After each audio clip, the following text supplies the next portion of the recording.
Greetings and welcome back to Becoming a Published Author is Fun. We are in 2516 and we're starting a series of getting published. We're going to start out with traditional, then we'll go to self-publishing, and finally to indie. So first of all, traditional, quick history. They've been around a long, long time. One time they were the only ones around. And what you simply did, you simply wrote your book, you sent it in as a, they didn't necessarily ask you for it, you just put it in the package, mailed it to them, and asked them to if they would publish your book for you. And they might come back a yes or a no. They'll get it, take a look at it, and so forth. And that was pretty much they're a little bit more complicated than that, but not much more. Today, it's not like that at all. Today, you have to go, first of all, through an agent, and then once you get an agent, that agent finds a publishing house they'll match you and that publishing house together. And once you get that publishing house, if they approve, they go through the book and everything, they decide they want to publish it, then it could take up to 2 years before your book gets published. So that's the quick history of it. We're going to look at the agent aspect of it because I think that that's probably the most important thing for you to understand right now. So, as far as traditional is concerned. So, when you're looking for an agent, you want to find an agent that operates within your genre. Your genre is like the category. And you may have more than one. And you probably do have more than one genre for your books. You want to do a search. I recommend like a Google search or something like that. You can also go to different people provide uh, lists of publishers. For instance, I think Kindlepreneur does, but I don't know if they still do or not, but they did at one time. So, but Google works great. You go in Google and you'll find a list there. It'll come up automatically. So you have to have some criteria to look for. So first of all, you want your genre. We've already discussed that. Then you want to find out if they're available, and that's an important thing. So you're going to find out if they're available, and then you have personal criteria that you are going to want to bring them in. I'm going to explain that a little bit more as I get down here into the real guts of this whole thing. Then you're going to send a query letter. Notice this. Do as they say. Some people say there's a standard way of operating. And somebody says, oh, I don't want to do it that way. And so they just write it out. They think they can do a better job, so they write it out. You know what happens to that letter? 9 times out of 10, it's going to end up in the circular file. Maybe sometimes some of these agents have their own criteria as how to query, how you're supposed to ask for them. They may just say, I don't want a query letter, I want you to do it this way, or I want you to do it that way. Whatever way they tell you to do it. Don't substitute, don't try to do something better. Don't think that you have a better idea or anything like that. You do it the way they say it, or you're probably not even going to get beyond first base. Or you may not even get to first base. Then once you sent that query letter, and you need to find out that is the subject itself, and I don't get into that because I don't work with traditional. But I do. You would have to know how, and you can go in and Google this too, how to write a query letter, and that will help you. Then you wait. After you submit it, you wait, and it can be a long time. It can be days, weeks, or months. And then you might get a Dear John letter, and this is where my story comes in. First book that I ever wrote. So I wrote the book. I was excited about it and everything, and now I'm ready to get it published.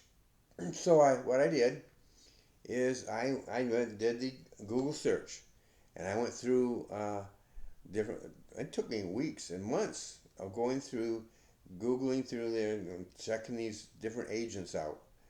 Some were close. Some actually had might even. I was looking for biblical history, fiction.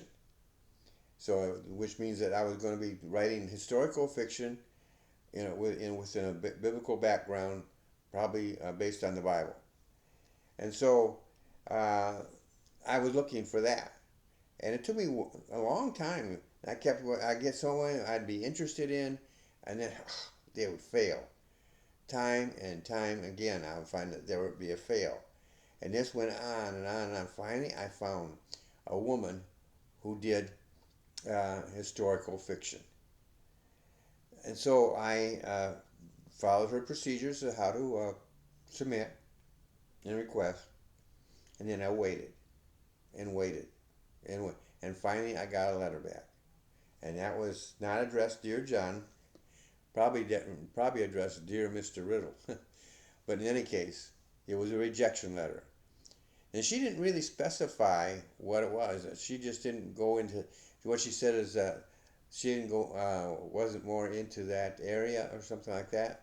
Wasn't specified. It was kind of confusing because her when I picked her out, it said she did historical fiction. After thinking this through a while, I realized I think that that was that she didn't want to have anything to do with biblical fiction, and that's fine. That's her choice. No judgment involved there whatsoever. But I was extremely disappointed because I thought I'd found my agent. It was going to open up the world to me, and instead I had to go down and repeat, go all the way back and start all. I already had this part, so all I had to do was come back here to search and start. I didn't have to really go back. I knew all the ones I had, but to continue my search, and I started to do that, and then I got to thinking. I first of all, it takes even if I get or actually, I didn't know it until about that time when as I was looking at things, I suddenly found out that it might be 2 years before a publisher would actually publish my book, and I didn't want to wait that long. And so when I got that Dear John letter, um, that really released me from that commitment because I was going to have to start all over and go all the way down through this every step again. And I thought, no, that's not worth it. I'm going to try out this self-publishing, which is an area that I'm going to cover in the next episode. But what I want you to see here is that traditional is something that you can get into, but it's going to be very, very hard. They're interested in what their own established authors, the ones they've already got, and they will add authors. But when they are looking, they want to look at you, and they're going to say, "Are you a VIP? Are you somebody who's known to the public? Are you somebody who has accomplished something that the public will be interested in? Are you somebody who has already written some successful books?" I think of one author. I think they wrote a book. Uh, I can't remember the name, the type of book it was, but they wrote a book, and it became successful. And one of the houses spotted them and went after and actually brought them into their fold, so to speak. That's a rare event, folks. And I think what they had done is self-published, and so then when the house saw them, they were able to offer them an advance. By the way, be careful of advances. I discussed this in other and I might do that again in the future. An advance means just that. It's an advance, which means it's got to be paid back. You don't get just to keep it. It's got to be paid back, not out of your pocket. It's got to be paid back in sales. So they're gambling is what they're doing, and they're giving you an advance on the idea that you're going to generate some sales. And if your book doesn't do that, then that advance, you probably won't have to return the money, but that will be the end of your book.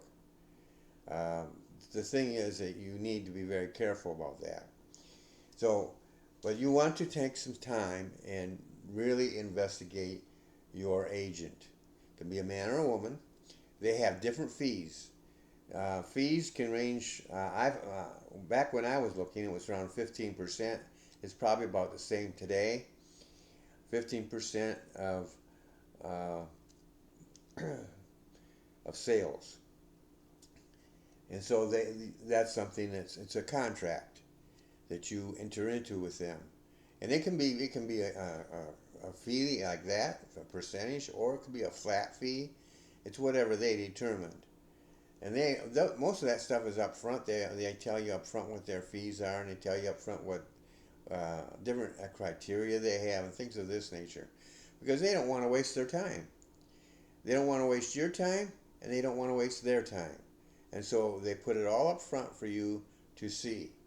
And so that is something that is very important for you to do when looking for an agent. Find out as much about that agent as you can, even before you send in your query. Make sure that they do your genre. And if you do something on the Bible, you might want to drill down further than I did. I only drilled down to historical fiction. You might want to go down to biblical historical fiction, and because that's a very rare area apparently, of where, at least in this traditional area, that books are written. And so you got to do that. You got to do your research to find out as much as you can about that agent. Otherwise, you're going to be spinning your wheels. Remember, just getting an agent itself can take months. And then it's going to be years before it gets published after that, probably. So the thing is, you want to do your research up front. Find out as much as you can. Now, at that time, I was an amateur. I knew nothing about even doing this. No one told me about it. I had to learn the hard way. And so I was aware of Google, and so and I saw something that told me how to search for things. And so I started using Google for that purpose. But even then, I didn't know a whole lot about Google. Didn't know a whole lot about the proper way to research things and things of this nature. That's why I'm doing what I do, is providing you information, free information that you can use. If you're going to go, if you're going to have somebody publish your book for you, you need to know how to find your publisher. If you want to get published, you need to do it. Now, if you're going to get published by yourself, that's another school. That's another thought there. You still need to learn your criteria. You need to know what you want, what you're looking for. And so you probably have heard of, when you're doing an interview for a job, you go in and you want to dress right, and look right, and so forth. Well, the same thing is true with finding an agent, except it's not clothing that you're talking about. It is your characteristics, your criteria you have. They've got criteria too, so you're trying to match the two together. So basically, that's what you're doing. You're trying to put down the best appearance you can, and you want the agent, and you don't want to keep getting Dear John letters. Now, about a Dear John letter, by the way, just because you get a Dear John letter doesn't mean you're a failure as a writer. It's sometimes, and quite often, a first step. For me, it was definitely a first step, and that will be shown in succeeding episodes. But it was a first step for me, not the final step, because it was, as I mentioned earlier, when I received this, and then I looked at all that was involved in going after this, I decided to check out self-publishing, and that was a very big step for me. Um, I wasn't even that much aware of what self-publishing was, so I was going to have to go look it up and learn. So it is a learning process, and if you can find somebody like me who is willing to impart that information, I gobble up as much information as you can. I'm not jealous. You want to look at other people at the same time as you look at me, that's fine. But the thing is, you want to be prepared. Prepared to do this. And I can't emphasize this. Do as they say. If you don't want your manuscript ending up in a circular file, then you do it the way they want to do it. They are not really interested in somebody who says, I have a better way. And by the way, you might think, well, I'm not going to go to an agent. I'll go to a publisher. Now, I've already told you it's practically a absolute must. But if you do send one to them, it goes into a file called the unsolicited file. Some, and I emphasize the word some, publishers will actually look at their uh, unsolicited, unsolicited manuscripts, and you could get lucky. You could maybe get your agent that way. You might get, or your publisher in this case, actually that way. Uh, but it's not recommended because most likely it will go sit in that file for a long time. Even those who accept it, they still have their others. They're in house, and the ones that they look at who are, like I said before, very important people. So you might be sitting over here for a long time before they ever come along and say, this guy might have it, or this gal, she might have it. And so then they contact you. But then they're going to probably tell you, you need to get an agent. And they may have a list of their own that they'll share with you. But that is a very long process with no guarantees. And so I would recommend that you go this way first. Because you're going to end up doing this anyhow. So that's it for today. I just wanted to give you a little taste of this.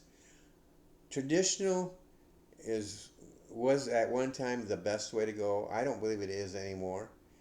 It's in fact it's not even. I think it's third best.